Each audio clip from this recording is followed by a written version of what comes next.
Fone. Bom, TV 247 nasceu num café da manhã em que estávamos eu, Florestan e o Paulo Moreira Leite. Queria agradecer muito ao Florestan, esse encontro é consequência disso. A Daiane é nossa editora também, está na TV 247, muitos já a conhecem. Então vamos continuar, e agora a Daiane entrevista o nosso querido Florestan. Obrigado, Florestan. Bom dia a todos. Eu sou recém-chegada no Brasil 247. Tenho uma experiência de 20 e tantos anos de jornalismo, mas com 247 eu estou aprendendo e me reinventando.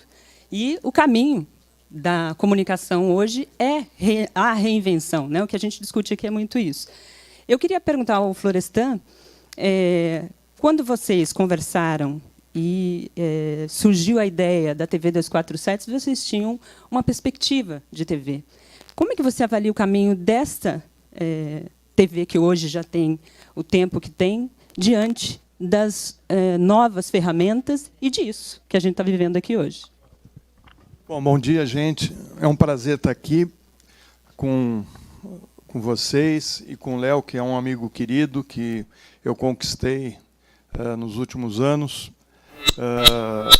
Eu saí com ele algumas vezes, e ele com o celularzinho dele, entrando ao vivo, com personagens, e acho que o que me marcou mais foi com o Ciro Gomes, que eu achei que a ideia era ótima, mas a qualidade era muito ruim.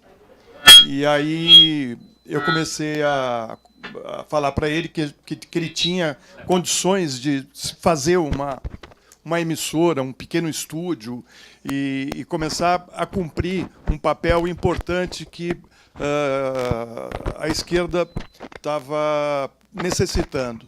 Eu comecei no jornalismo no início, já no fim do governo militar, e passei pela Opinião quando ainda era estudante. E fui parar na televisão, justamente na TV Globo, né, que naquele momento, por conta da abertura e da campanha das diretas, estava contratando jornalistas de centro-esquerda e esquerda, porque eles queriam mudar a imagem deles. Então foi o período que eles contrataram eu, o Tunico Ferreira, o Caco Barcelos, o Gamberini, Rodolfo Gamberini, enfim, Luiz Carlos Azenha, né? Até o Enfio foi contratado para participar de um programa, enfim. E aquilo tudo fazia parte da Globo dizer para a sociedade que estava antenada com o momento de mudança, né? Agora, isso não impediu de ver por dentro como funciona o jornalismo na TV, né? E ali foi uma casa onde eu aprendi a fazer televisão e aprendi também como ocorre a interferência desse poder que o Edu estava falando dentro dos meios de comunicação. Porque tudo isso que a gente está vivendo hoje tem a mão dessa mídia, tem a mão dessa comunicação, né? As emissoras de rádio e televisão no Brasil são a voz do capital. Eles só defendem os interesses do capital e muitos deles pertencem ao capital. Muitos dos comentaristas que os senhores assistem no dia a dia recebem dinheiro de banco. Eles são pagos como consultores de grandes grupos financeiros. Fazem seminários, dão palestras, ganham aquele dinheirinho que parece que ele virou do grupo de cima, e, na realidade, ele não está no grupo de cima, porque, a qualquer momento, qualquer deslize, ele pode perder o emprego e todas as mordomias que ele conseguiu sendo a mão do capital, né? Na realidade, eu digo que tem muito jornalista que usa a caneta para escrever o que esse pequeno grupo deseja. Então, na manipulação, eu vivi de perto coisas grotescas, como, por exemplo, um dia eu fui fazer uma greve dos metalúrgicos no ABC, e volto para a redação com a matéria mostrando que a greve paralisou o ABC. Faço o meu texto, entrego para o editor, a matéria ia para o Jornal Nacional e o editor muda o texto e pede para eu gravar um texto novo. E o texto novo dizia que a greve não tinha dado certo, que foi um fracasso, que ninguém aderiu. Aí eu falei, olha, isso não é verdade. Eu fui lá, as fábricas pararam, está tudo parado. Não, mas você tem que gravar isso aí. Eu falei, por que eu tenho que gravar isso aí? Ele falou, não, porque você faz o Jornal Nacional. E quem faz Jornal Nacional tem que fazer o que é pedido. Eu falei, mas tudo bem, mas isso não é verdade. Eu não vou gravar isso. Põe na boca, na época do Cid Moreira. Põe na boca do Cid Moreira. Ele falou, você não faz questão de ser do Jornal Nacional? Eu falei, não faço. Por esse preço, não. Aí eu não gravei o texto e passei a ser excluído do Jornal Nacional. E, a partir daquele momento, eu percebi que já não tinha muito futuro dentro da emissora. Porque já esse aí não... Mandaram fazer artes e espetáculos, fui fazer o Jornal da Globo, ficava entrevistando os artistas que vinham para o Brasil. Enfim, foi divertido, muito mais leve. Entrevistei o Tom Jobim, entrevistei a Alberta Hunter, entrevistei a Catherine Deneuve, enfim. Mas eu percebi que ali estava chegando no meu limite. E fui para a Manchete, Manchete abrindo, fui para a Manchete. E a Manchete, apesar de me dar muito mais liberdade do que eu tinha na Globo, inclusive porque eu passei a ser âncora também, o mesmo jogo ocorria, né? O mesmo jogo ocorria no sentido de que o dono da emissora tinha que passar o chapéu para pegar dinheiro para pagar a folha de pagamento dele, porque não fechava, porque o custo das novelas e do jornalismo é uma coisa muito cara, ele passava o chapéu e aí vinha o Safra da vida e cobria, vinha um Bradesco e cobria, e sempre que há uma entrada de dinheiro de um desses bancos, você vai ficando cada vez mais dentro dos limites que são impostos pelo capital, né? Mas na Manchete, de qualquer maneira, eu politicamente tinha um pouco mais de liberdade. E eu lembro que na eleição de 89, o dono da Manchete era muito amigo do Brizola e tinha sido muito amigo do Juscelino Kubitschek.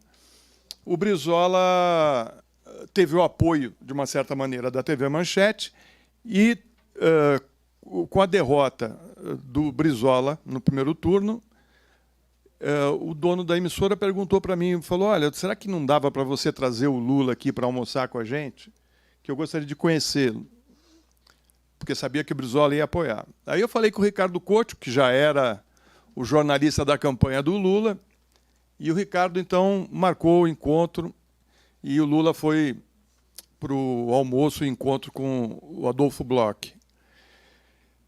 A partir daquele momento, o Adolfo Bloch falou o seguinte, falou, olha, eu vou fazer a mesma cobertura para o Lula que eu vou fazer para o Collor. E colocou num debate, não sei se vocês lembram, mas no debate, que o primeiro deles, do segundo turno, era um pool de emissoras. E cada emissora tinha um apresentador, em cada bloco era um, né? E tinha até o Boris Casoy, que era, acho que, pelo SBT. E na Manchete foi o Eliakim Araújo. E o Eliakim tinha uma formação de esquerda, veio da rádio, era um homem combativo, e ele vai para cima do Collor com perguntas duras, e que o Collor se deu mal. Acho que foi o bloco que o Collor saiu pior, foi aquele. O Collor sai do debate e já fala para o Adolfo Bloch, olha, eu não quero mais ver esse cara, já pedindo a cabeça dele, né? E o Adolfo não deu, segundo o Eliakim me contou. Aí, quando há a posse do Collor, o Adolfo Bloch vai, e eu estou lá entrando ao vivo, e o Collor fala, e aí, senhor Adolfo, você não trouxe a medalhinha do PT? Né? Isso porque ele fez um jornalismo imparcial. Ele cobriu igual os dois lados. Mas, enfim, todo esse aprendizado, né, que eu tive na minha carreira, eu achei que seria o momento interessante de passar algumas ideias para o Atush, né? E comecei a colocar na cabecinha dele que, ó, não é tão caro, não, dá para fazer. E aí ele começou aos poucos, com um espaço pequeno aqui perto, montou um pequeno estúdio, com poucos recursos, foi melhorando com o tempo e foi ganhando audiência, e hoje já tem uma audiência que está entre as maiores do YouTube, né? E eu acho que tem grandes desafios pela frente nessa nova comunicação. Se, por um lado, nós, jornalistas, e o Couto estava falando isso, estamos numa situação muito ruim, né, porque as perspectivas de emprego são péssimas, por outro, nós estamos encontrando novos caminhos, e novos caminhos que permitem uma comunicação mais direta e menos de interesses de grandes grupos e do capital, né? Eu acho assim, há uma solidariedade de vocês que garante que o 247 consiga avançar. Eu acho que esses blogs estão se fortalecendo, mas tem uma luta grande pela frente. Eu estava pensando aqui, ao ouvir o Couto, ao ouvir o Eduardo, que realmente a gente tem que parar de se lamentar, né? É muito ruim isso para a gente, ficar se lamentando, né? E eu acho que nós temos que fazer aquilo que é necessário, que é nos organizarmos, que é fortalecer os nossos laços mesmo, né? Aquela história de dar a mão e não largar, é isso. Gente, nós temos uma luta pela frente e nós vamos vencer essa luta, né? Nós temos que fazer como, acho que talvez de uma maneira mais eficaz do que fizeram a geração que antecedeu a nossa, que foi a do meu pai. Eu me lembro que, durante o regime militar, meu pai foi proibido de fazer uma palestra na PUC, por conta do Exército, e ele pegou todos os estudantes que estavam lá e falou, vamos lá para a praça. E foi no meio de uma praça e fez a palestra no meio da praça. Então, assim, você tem que desafiar, você tem que avançar, né? A gente não pode ficar esperando que o nosso lamento seja ouvido, porque eu acho que, como disse o Eduardo aqui, os movimentos sociais que eles mais querem tirar de cena são os que lutam pela terra e os que lutam pela moradia, né? E são os que estão mais bem organizados, né? E são os que estão mais ameaçados. Acho que a gente tem que defender agora o MST. Eu me lembro quando eu conheci o Sebastião Salgado, num programa de televisão que eu fiz com o Paulo, ele me olhou, me abraçou e chorou. E começou a chorar. Eu fiquei espantado. Ele falou assim, eu estou emocionado de te conhecer, porque a coisa mais bonita que eu vi no Brasil foi o movimento dos trabalhadores sem terra, né?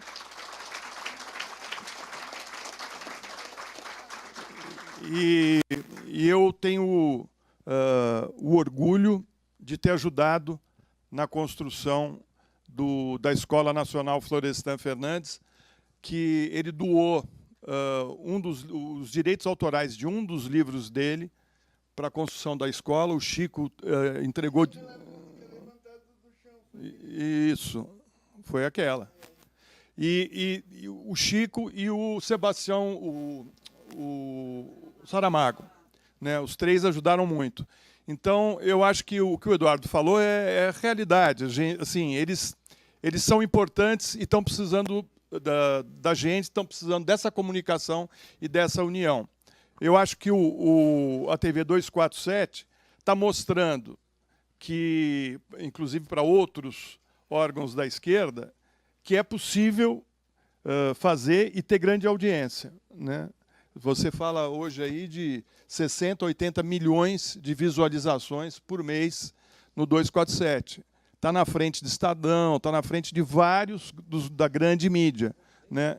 Então, assim, isso aí é um motivo da gente estar aqui comemorando, da gente estar aqui pensando que a nossa luta vai seguir e que a gente vai conseguir virar esse jogo. Meu pai dizia, a vida é feita de marés, filho. Nós estamos numa baixa, mas daqui a pouco ela sobe de novo.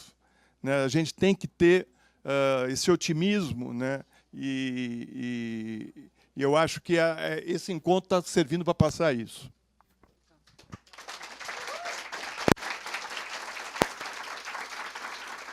Muito legal essa mensagem, realmente emocionante, né? O Florestan, realmente a gente começou praticamente junto. O nosso estúdio homenageia o Florestan, né? Então queria também fazer essa revelação aqui para vocês e dizer o seguinte, que a gente tem muita gente nos vendo agora nesse momento. Achei muito interessante o que você falou, Florestan, contando da sua experiência na imprensa corporativa, né? Das pressões econômicas que existem, de como os jornalistas são pressionados a assumir outras verdades. Chegando aqui também o Mário Vitor Santos, queria também saudá-lo, também jornalista pela democracia, está aqui com a gente. Muito bom.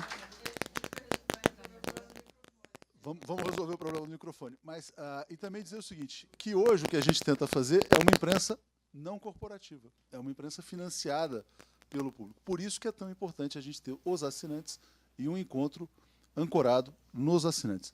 Vou devolver a palavra para a Daiane, porque daqui a pouco a gente tem o Breno com o Zé Reinaldo aqui, agenda puxada. Eu queria fazer uma pergunta para o Florestan no momento oportuno. Eu não sei se você viu uma matéria que saiu na TV Record, que foi no domingo passado, em algum domingo, naquele programa de domingo espetacular, falando do Sem Terrinha, que eles meteram pau.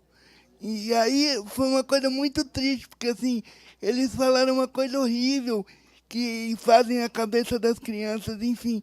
Então, eu queria saber como que a gente pode lidar com essas coisas, porque assim, essa matéria da Record foi muito ruim e eu não vi nada do MST rebatendo essa matéria. Queria saber como que a gente lida com isso. Deixa eu te dizer uma coisa. Eu não assisto mais TV aberta.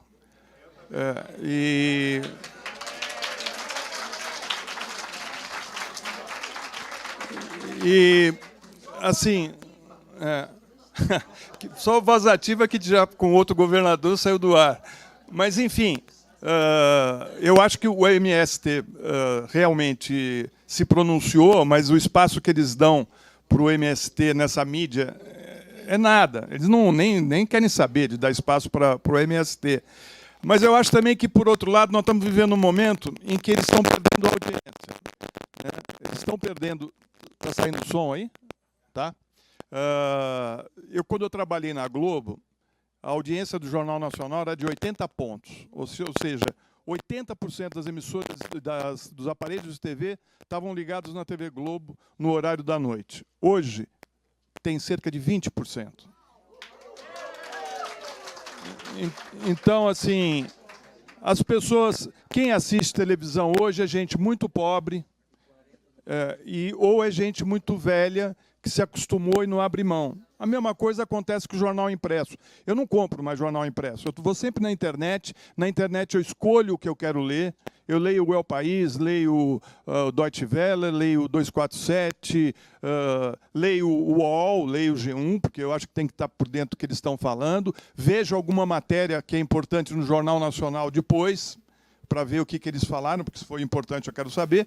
Mas de ficar sentado na frente da TV para ficar passivo, recebendo informação manipulada, eu não faço a menor questão. O grande desafio nosso, eu acho, é que nós estamos vivendo na pós-verdade. Esse é o grande problema, onde eles confundem com um absurdo de informações erradas ou que não têm importância, e as pessoas não estão mais sabendo como discernir o que é importante para a gente naquele momento. A gente acaba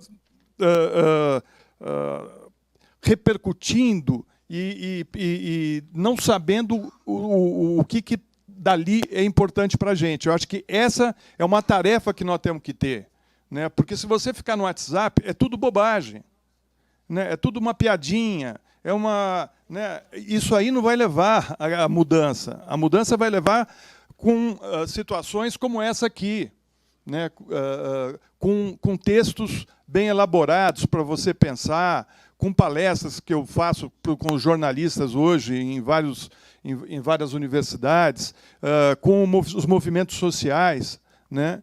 Então, eu acho que enfrentar essa pós-verdade que levou o Trump ao poder, que levou o Bolsonaro ao poder aqui, dentro de um esquema muito complicado e que a história vai dizer, né? Quer dizer, não só prenderam Lula sem nenhuma prova, que é uma coisa absurda. Foi preso por um apartamento que nunca foi dele, que não tem um documento, tem nada, que ele nunca usou, né? E aí você tem filho do Bolsonaro com esquemas de repasse de dinheiro com milicianos, tem o Aécio com mochilas de dinheiro, tem o Gedel com 50 milhões não sei aonde, o Paulo Preto com conta no exterior. E aí você fala assim, peraí, que justiça é essa? É a justiça do capital.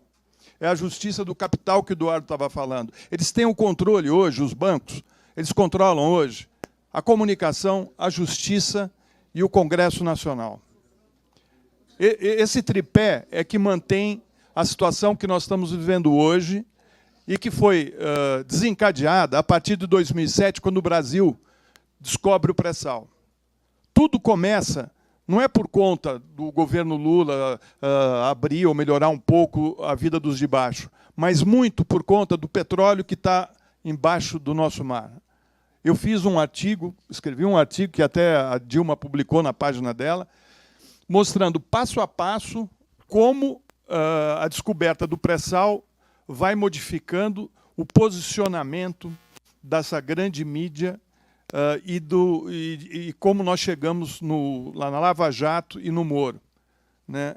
Em 2007, quando o Lula anuncia a descoberta do pré-sal, 2 computadores pessoais dos 2 principais engenheiros da Petrobras são roubados. Um deles diz em entrevista para o G1, o conteúdo desses computadores custaram à Petrobras 2 bilhões de dólares. E, certamente, quem pegou essas informações vai pressionar o governo brasileiro para entregar esse petróleo. E aí começa toda uma conversa da grande mídia que explorar pré-sal em alto mar é inviável, que não vai dar dinheiro, que é impossível. E aí o Lula vai contra a maré, a Petrobras começa a desenvolver tecnologia de ponta para fazer extração de petróleo em alto mar, começa a extração de petróleo. Quando começou, 2013, o Moro, um pouco antes, fez o curso com os americanos.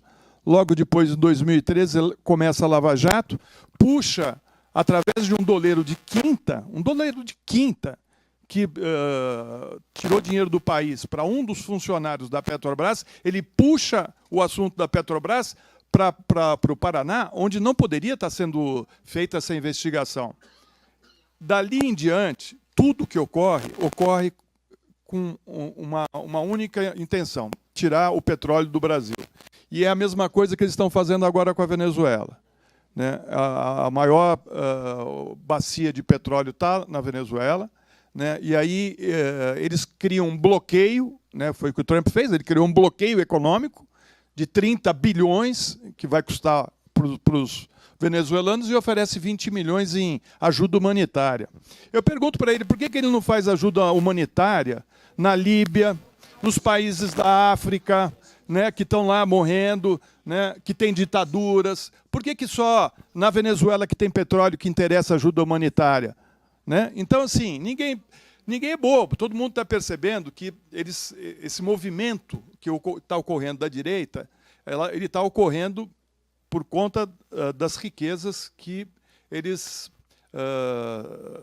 estão de olho, né? Então, assim, eu acho que a gente tem que dizer isso e marcar muito. Eu entrevistei um dos economistas que ganhou o Nobel, um americano, e perguntei para ele, eu falei, olha, eu vou citar aqui 3 países que são muito parecidos, né? A Austrália, o Canadá e o Brasil. São 3 países continentais que são jovens, que surgiram quase que na mesma época, sendo que o Brasil é a 8ª economia do mundo, muito na frente do Canadá e da Austrália. Por quê que o Brasil tem miséria, tem exclusão social, né? E o Canadá e a Austrália não? Ele falou para mim, quantos bancos vocês têm? Eu falei, como assim? Ele falou, quantos bancos privados vocês têm? Aí eu contei, Itaú, Bradesco, Santander, aí acabou. Eu falei 3. Você sabe quantos bancos existem nos Estados Unidos? Eu falei, não, quantos? Ele falou, 14 mil.